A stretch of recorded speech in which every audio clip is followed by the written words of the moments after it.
బ్రహ్మోత్సవం ఇది బ్రహ్మోత్సవం, బ్రహ్మాండ నాయకుని బ్రహ్మోత్సవం. బ్రహ్మోత్సవం ఇది బ్రహ్మోత్సవం, బ్రహ్మాండ నాయకుని బ్రహ్మోత్సవం. తిరుమల శ్రీవారి వార్షిక బ్రహ్మోత్సవాలు. నిత్య కళ్యాణం పచ్చతోరణం తిరుమల పుణ్యక్షేత్రం. తిరుమలలోని శ్రీ వెంకటేశ్వర స్వామివారికి ఏడాది పొడవునా ఎన్నో ఉత్సవాలు, ఊరేగింపులు నిర్వహించబడినా వాటన్నింటిలో ఏడాదికోసారి 9 రోజుల పాటు జరిగే బ్రహ్మోత్సవాలు ఎంతో విశిష్టమైనవి. అవే తిరుమల శ్రీవారి సాలకట్ల బ్రహ్మోత్సవాలు. ఈ రోజు నుండి ప్రారంభం కానున్న తిరుమల శ్రీవారి వార్షిక బ్రహ్మోత్సవాలలో భాగంగా జరిగే వివిధ వాహన సేవలలోని ఆంతర్యాలు, విశేషాలను సమగ్రంగా మీకు ప్రత్యేకంగా సమర్పిస్తోంది వేటూ న్యూస్.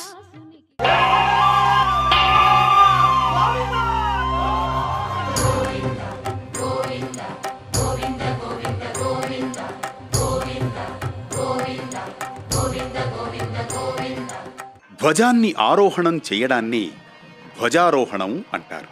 తిరుమల శ్రీవారి వార్షిక బ్రహ్మోత్సవాలలో ధ్వజారోహణం ద్వారా భగవంతుడిని సకల లోకాలతో అనుసంధానించి దేవతలందరినీ ఆహ్వానించడమే ఈ ధ్వజారోహణం.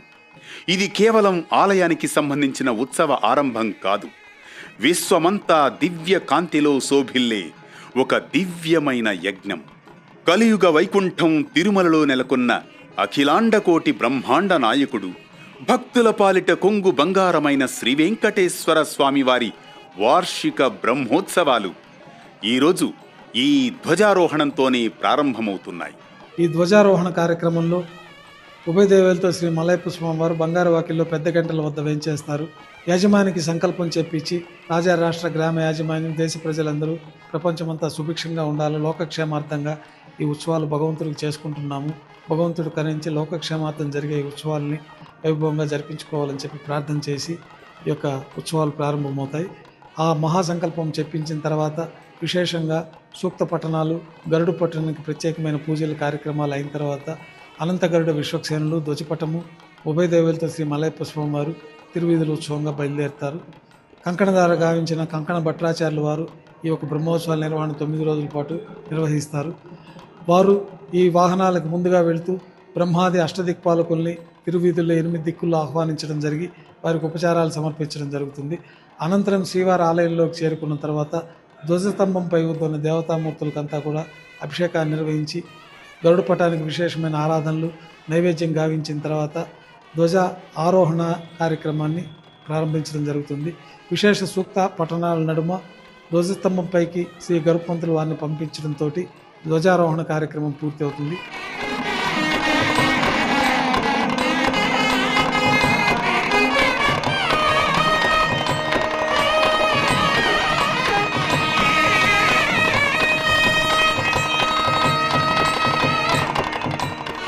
శ్రీ వెంకటేశ్వర స్వామివార్లకు మొదటి రోజు కట్టే పంచెలను తెలంగాణ రాష్ట్రంలోని జోగులాంబ గద్వాల్ జిల్లాకు చెందిన చేనేత కార్మికులు నెల రోజుల పాటు నియమ నిష్టలతో నేసి సమర్పిస్తారు. తరువాత బ్రహ్మోత్సవాలలో మొదటి రోజు రాత్రి 9 గంటలకు పెదశేష వాహన సేవ.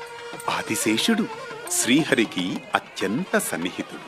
రామావతారంలో లక్ష్మణుడిగా, ద్వాపరయుగంలో బలరాముడిగా, శ్రీమన్నారాయణునికి మిక్కిలి సన్నిహితంగా ఉన్నవాడు శేషుడే.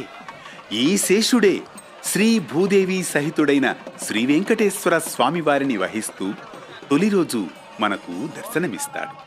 శేషవాహనం ముఖ్యంగా దాస్య భక్తికి నిదర్శనం. ఆ భక్తితో పశుత్వం తొలగి మానవత్వం, అందుండి దైవత్వం, ఆపై పరమపదం సిద్ధిస్తాయి. ఆ సందేశాన్ని మనకు అందించేందుకే శేషాద్రినాథుడు శేషవాహనంపై తిరుమాడ వీధులలో విహరిస్తాడు. పెదశేష వాహనాన్ని ఆదిశేషుడికి ప్రతీకగా భావిస్తే చినశేష వాహనాన్ని వాసుకి ప్రతీకగా పరిగణిస్తారు. ఈ పర్వతాలన్నీ కూడా శేషుడితో సమానంగా పోల్చబడ్డాయి. ఆదిశేషుడే ఈ పర్వతాల రూపంలో ఇక్కడ ఉన్నారని చెప్పి శేషాచల పర్వత నివాసిన అంటాము. మనకి సహస్రనామావళిలో కూడా శేష పర్వత రూపత్వ ప్రకాశన పరాయ నమో వెంకటేశాయ నమః అని వస్తుంది.